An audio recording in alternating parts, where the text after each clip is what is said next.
জাতীয় রাজস্ব board NBR বিলুপ্ত করে সরকার গঠন করেছে দুটি নতুন বিভাগ, রাজস্ব নীতি বিভাগ এবং রাজস্ব ব্যবস্থাপনা বিভাগ।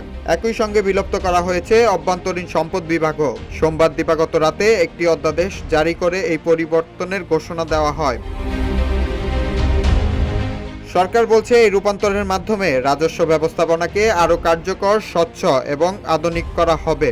অর্থ উপদেষ্টা ডক্টর সালেউদ্দিন আহমেদ জানান, এই পরিবর্তন রাজস্ব আদায়ে কোনো প্রভাব পড়বে না, বরং এটি আন্তর্জাতিক মানের একটি কাঠামো যা সারা বিশ্বেই অনুসৃত হয়। তিনি আরও বলেন, রাজস্ব কর্মকর্তাদের দুশ্চিন্তার কোনো কারণ নেই, জনবল কাঠামো আগের মতোই থাকবে।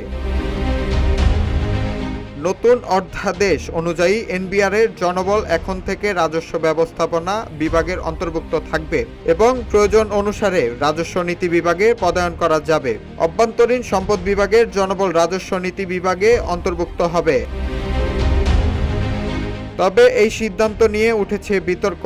আয়কর ও কাস্টমস ক্যাডারের অনেক কর্মকর্তা বলছেন, তাদের মতামত উপেক্ষা করে এই পরিবর্তন আনা হয়েছে। তারা দাবি করছেন এটি আন্তর্জাতিক মুদ্রা তহবিল IMF এর শর্ত পূরণের অংশ।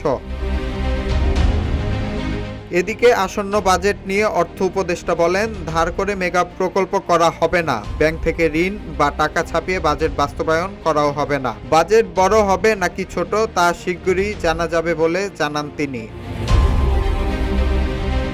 সরকারের এই বড় সিদ্ধান্ত রাজস্ব ব্যবস্থাপনায় কী ধরনের প্রভাব ফেলবে তা সময়ই বলে দেবে। মামুন হোসাইন, রূপালী বাংলাদেশ।